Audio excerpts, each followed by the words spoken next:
Hello student, I am Sunita Jha. हम कर रहे हैं क्लास 7 मैथ्स का चैप्टर 10 एल्जेब्रिक एक्सप्रेशन और ये हमारी वीडियो का पार्ट 9 है। स्टूडेंट, हम कर रहे हैं एक्सरसाइज 10.1 का क्वेश्चन 5।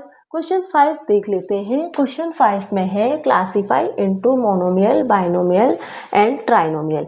यहाँ पे ये जो एक्सप्रेशन दी गई है, इन एक्सप्रेशन को देख के आपको क्लासीफाई करना है कि ये मोनोमियल है, बाइनोमियल है या फिर ट्राइनोमियल है।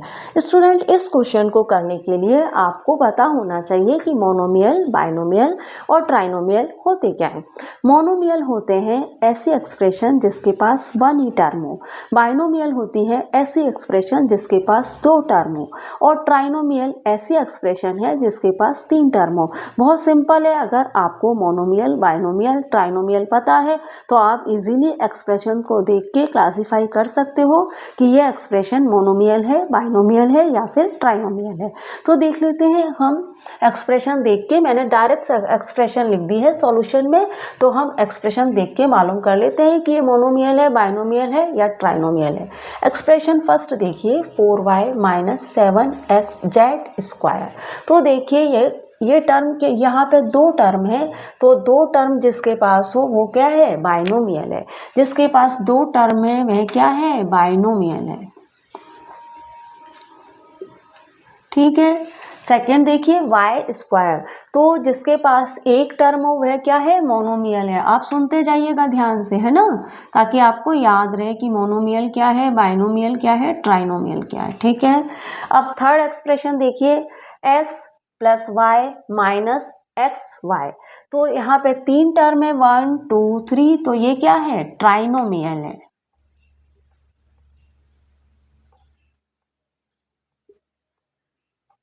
ठीक है।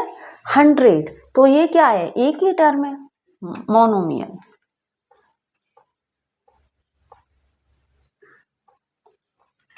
अब 5 पार्ट देख लेते हैं। AB - A - B, ये क्या है, ट्राइनोमियल। तीन टर्म है, 1 2 3, तो ये क्या है। ठीक है स्टूडेंट, आगे बढ़ते हैं। 6 पार्ट देखिए, 5 - 3t, ये क्या है, मोनोमियल नहीं है, बाइनोमियल है। क्या है, बाइनोमियल। क्यों है बाइनोमियल, क्योंकि यहाँ पे दो टर्म है, 1 और 2। ठीक है। PQ 4p² - 4pq², ये क्या है, बाइनोमियल है। कितनी टर्म है, दो टर्म है, 1 और 2, तो ये क्या है, बाइनोमियल है।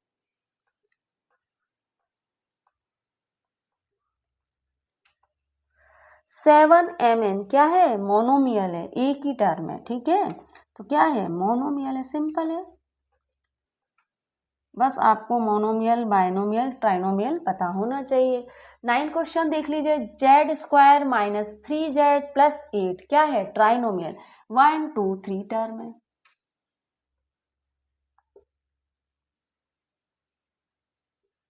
आगे बढ़ते हैं। a² + b² क्या है, बाइनोमियल। 1 2 term, binomial. ठीक है। आगे बढ़ते हैं। z² + z क्या है, बाइनोमियल है।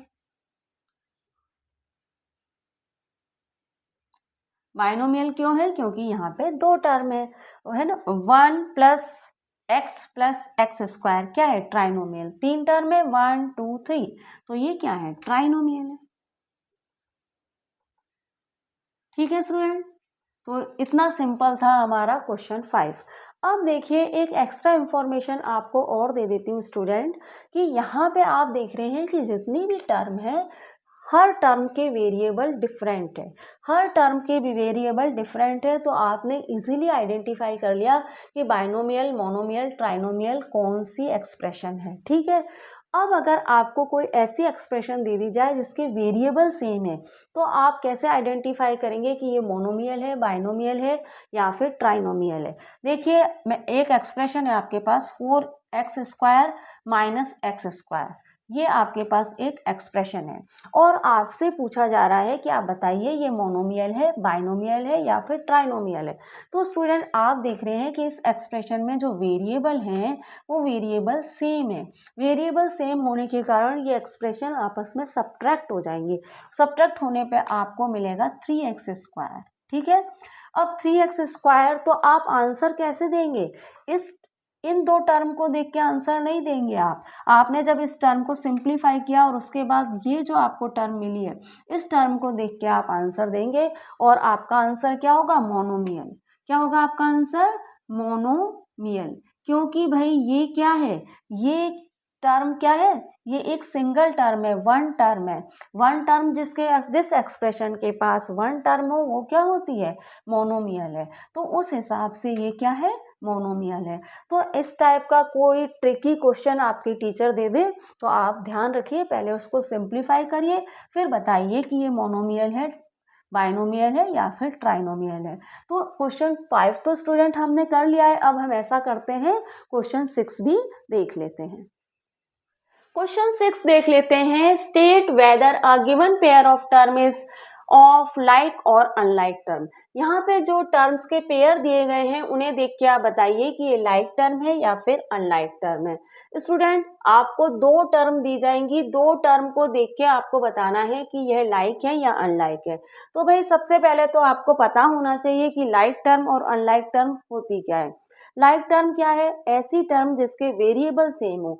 आपको दो टर्म दी गई हैं और दोनों टर्म को देख के आपको बताना है कि वेरिएबल सेम है तो वह क्या है? लाइक टर्म है। और वेरिएबल सेम नहीं है तो वह क्या है? अनलाइक टर्म है।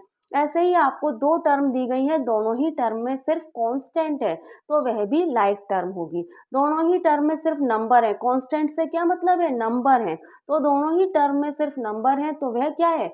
लाइक टर्म है। इंट्रोडक्टिव वीडियो में स्टूडेंट मैंने आपको बताया है, आप वहां जाके भी देख सकते हैं। तो देखिए क्वेश्चन 6 में हमारे कितने पार्ट हैं? क्वेश्चन 6 में हमारे 6 पार्ट हैं। तो हम 6 पार्ट कर लेते हैं, क्लियर हो जाएगा लाइक और अनलाइक टर्म है क्या। तो फर्स्ट देख लेते हैं, मैंने सॉल्यूशन में ही डायरेक्ट आपके टर्म लिख दी है। तो हम देख लेते हैं 6 टर्म ये कौन कौन सी है लाइक और अनलाइक टर्म। 1 और 100, 1 और 100 दो पेयर है टर्म्स के, तो ये क्या है? कांस्टेंट है। तो ये क्या हुई? हमारी लाइक टर्म है। दोनों में ही नंबर है तो ये हमारी लाइक टर्म है। ठीक है,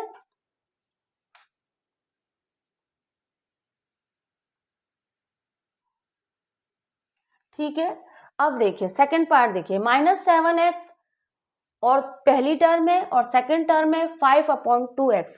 तो देखिए दोनों के ही वेरिएबल सेम है इसलिए ये लाइक टर्म है। मैंने आपको बताया था कांस्टेंट पे ध्यान नहीं देना, साइन पे भी ध्यान नहीं देना कि ऐसा है कि यहाँ माइनस का साइन है, यहाँ प्लस का साइन है और यहाँ 7 है और यहाँ 5/2 है तो भाई ये अनलाइक टर्म है। ऐसा बिल्कुल नहीं है, आपको सिर्फ वेरिएबल देखना है, वेरिएबल सेम है तो ये लाइक टर्म है। तो लिख दीजिए यहाँ पे लाइक टर्म। क्यों है लाइक टर्म? क्योंकि इसके पास भी x है और इसके पास भी x है। थर्ड पार्ट देख लीजिए, -29x -29y, ये लाइक टर्म है या अनलाइक टर्म है? आप देखिए यहाँ भी माइनस है, यहाँ भी माइनस है, यहाँ 29 है, यहाँ भी 29 है, लेकिन उससे कोई फर्क नहीं पड़ता, वेरिएबल सेम होने चाहिए। यहाँ पे x है, यहाँ y है, वेरिएबल तो सेम है ही नहीं तो ये क्या है? अनलाइक टर्म है। ठीक है,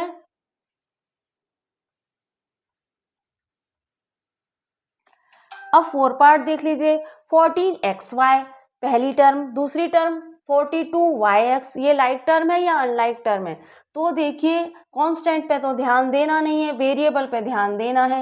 यहाँ x है, यहाँ भी x है, यहाँ y है, यहाँ भी y है, तो ये हो गई लाइक टर्म। ठीक है, ये क्या है? लाइक टर्म है। स्टूडेंट वेरिएबल की जगह चेंज हो जाने से कोई फर्क नहीं पड़ता, ठीक है ना। अब यहाँ पे x पहले है, यहाँ y पहले है, यहाँ y बाद में है, यहाँ y पहले है, तो उससे कोई फर्क नहीं पड़ता कि जैसे मैं यहाँ पे लिखूं xy लिखूं या फिर मैं लिख दूं 3yx और मैं आपसे पूछूं कि ये लाइक टर्म है या अनलाइक टर्म है, तो ये लाइक टर्म ही है क्योंकि देखिए इसके पास भी x है, इसके पास भी x है, इसके पास भी y है, इसके पास भी y है। ठीक है, इनकी जगह चेंज हो जाने से कोई फर्क नहीं पड़ता। तो ऐसा ही अपने क्वेश्चन 4 में है कि यहाँ पे भी x यहाँ है, x इस टर्म में इस जगह है, इस टर्म में y बाद में, इस टर्म में y पहले है, तो उससे कोई फर्क नहीं पड़ना, ये लाइक टर्म ही है। 5 पार्ट देखिए, 4m²p पहली टर्म, सेकेंड टर्म 4mp²। भाई लाइक टर्म है या अनलाइक टर्म है?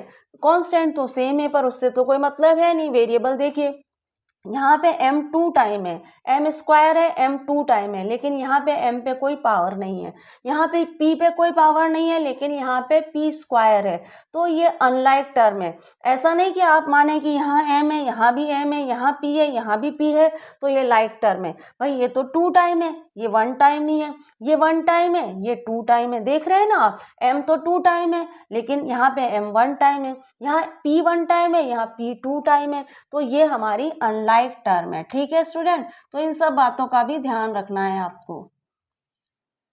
ठीक है, लाइक और अनलाइक टर्म फाइंड करते समय 12xy, 12x और z, ठीक है, कॉमा दूसरी टर्म क्या है 12x² और z²। ये लाइक टर्म है या अनलाइक टर्म है? भाई देखिए, यहाँ भी 12 है, यहाँ भी 12 है, पर उससे कोई फर्क नहीं पड़ रहा। यहाँ x है, लेकिन यहाँ x² है, यहाँ z है, यहाँ z² है, तो ये हमारी लाइक टर्म नहीं है। ये क्या है? हमारी अनलाइक टर्म है, क्योंकि भाई यहाँ पे तो x 1 टाइम है, यहाँ x 2 टाइम है, यहाँ z 1 टाइम है, यहाँ z 2 टाइम है। ठीक है, तो जैसे मैं बोलूँ कि भाई 5 है ना, इसका खैर यहाँ पे नंबर्स की यहाँ ऐसे आपको क्लियर नहीं होगा, इस तरह समझिए ये अनलाइक टर्म है। ठीक है, ठीक है ना स्टूडेंट, ये अनलाइक टर्म है। ठीक है स्टूडेंट, तो देखिए हमने हमारे एक्सरसाइज 10.1 का क्वेश्चन 5 और 6 कर लिया है हमारे इस वीडियो में। अब हम मिलते हैं हमारे अगले वीडियो में, वहाँ हम करेंगे question 7। Thank you for watching student.